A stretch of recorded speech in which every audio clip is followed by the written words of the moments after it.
વલસાડથી સમાચાર ભારે વરસાદથી નદીઓમાં નવા નીર આવ્યા મધુબન ડેમમાં પાણીની આવક વધતા દરવાજા ખોલાયા ડેમના 6 દરવાજા ખોલી 32,000 ક્યુસેક પાણી છોડાયું દમણગંગા નદી બે કાંઠે વહેતી પૂર જેવી સ્થિતિ સર્જાઈ છે વાપી પાસેનો દમણગંગા નદીનો ચેકડેમ પ્રથમ વખત ઓવરફ્લો થયો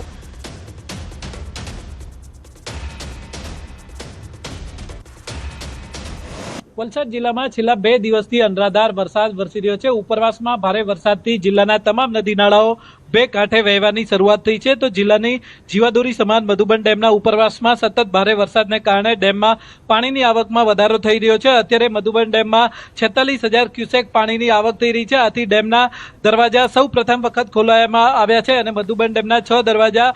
ખોલી અને ડેમમાંથી 32,000 ક્યુસેક પાણી દમણગંગા નદીમાં છોડવામાં આવ્યું છે પ્રથમ વખત દમણગંગા નદીમાં પાણી છોડવામાં આવતા દમણગંગા નદી અત્યારે બે કાંઠે વહી રહી છે અત્યારે જે આ દ્રશ્યો જોઈ રહ્યા છો વાપી નજીક આવેલો દમણગંગા નદી ઉપરનો આ વિયર છે આ વિયરમાંથી વાપીના ઉદ્યોગો અને સાથે સાથે વાપી શહેરના લોકોને પીવાના પાણી અને ઔદ્યોગિક વપરાશ માટે આ પાણી પૂરું પાડવામાં આવે છે આથી આ વિસ્તારની પાણીની સમસ્યા થોડી હળવી થઈ છે પરંતુ જોઈ શકો છો અત્યારે દમણગંગા બે કાંઠે વહેતી થઈ છે આપણે જણાવી દઈએ કે દમણગંગા નદી ન માત્ર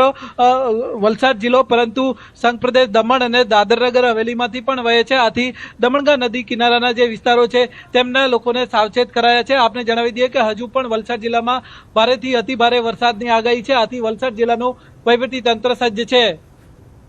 ભરતસિંહ વાડેર ન્યૂઝ 18 ગુજરાતી વાપી ગીર સોમનાથથી સમાચાર કોડીનારના દરિયાકાંઠાના ગામોમાં ધોધમાર વરસાદ વરસ્યો છે 2 ઇંચથી વધુ વરસાદ ખાબક્યો નીચાણવાળા વિસ્તારોમાં પાણી ભરાઈ ગયા કાજ ગામમાં રસ્તાઓ પર વરસાદી પાણી વહેતા થયા પાણી ભરાવાથી વાહન ચાલકો રાહદારીઓ પરેશાન વાડી વિસ્તારમાં પાણી આવતા સ્થાનિકોને મુશ્કેલી પડી રહી છે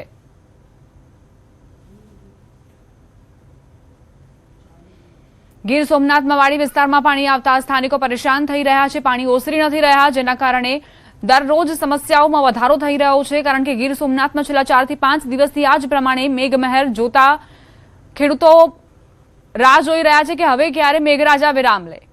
કેમ કે ખેતરોમાં જે પાણી ભરાયા છે તે પણ નથી ઓસરી રહ્યા બીજી તરફ સતત વરસાદ વરસી રહ્યો છે રહેણાંક વિસ્તારોની વાત કરીએ તો ત્યાં પણ પાણી ભરાયેલા છે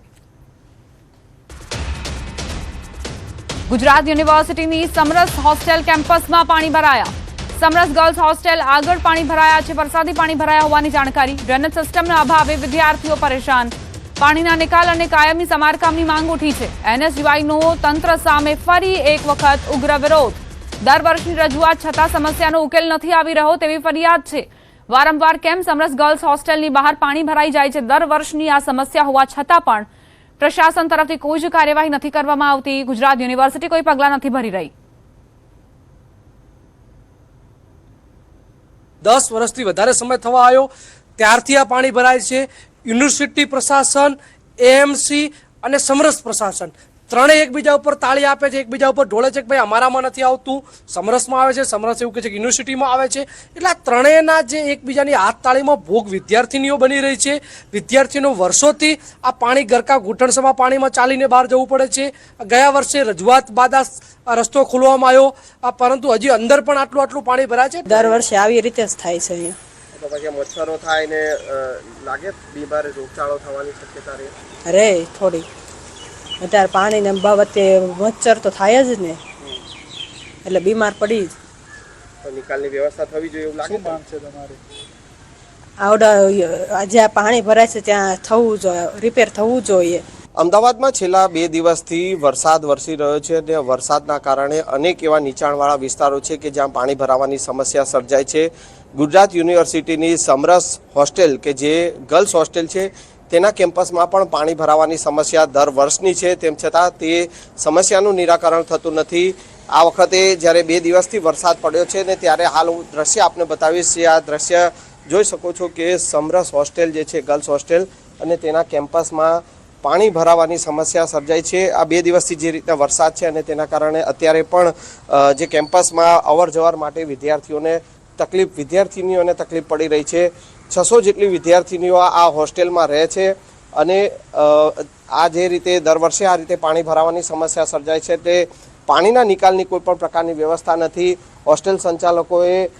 બાજુની તરફ એક દિવાલ તોડી અને વિદ્યાર્થીઓને અવરજવર માટેની વ્યવસ્થા કરી છે. અત્યારે પણ આપ જોઈ શકો છો કે એ દિવાલ તરફથી જ વિદ્યાર્થીઓને અવરજવર કરવાની ફરજ પડી રહી છે. એટલે કે આ કેમ્પસમાં પાણી આ રીતે ભરાય છે અને એ પાણી ભરાવાના નિકાલની કોઈ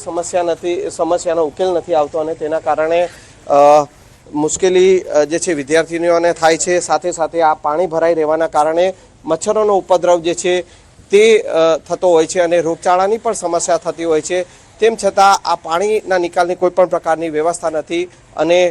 આજે પણ જ્યારે 2 દિવસથી વરસાદ છે અને તેના કારણે આ પાણી ભરાવાની સમસ્યા જોવા મળી રહી છે. સંજય ટાંક, ન્યૂઝ 18 ગુજરાતી,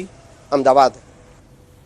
સમરસ ગર્લ્સ હોસ્ટેલની બહારના દ્રશ્યો સંજય ટાંક તમને દર્શાવી રહ્યા હતા કઈ રીતે પાણી ભરાયા છે. આ જ પાણીમાંથી પસાર થવા તમામ વિદ્યાર્થીનીઓ મજબૂર છે. કોઈ જ પગલાં નથી લેવામાં આવતા. દર વર્ષની રજૂઆતો બાદ પણ આખરે કેમ યુનિવર્સિટી પ્રશાસન અને એએમસી દ્વારા કોઈ જ પગલાં નથી લેવામાં આવતા તે સવાલ છે.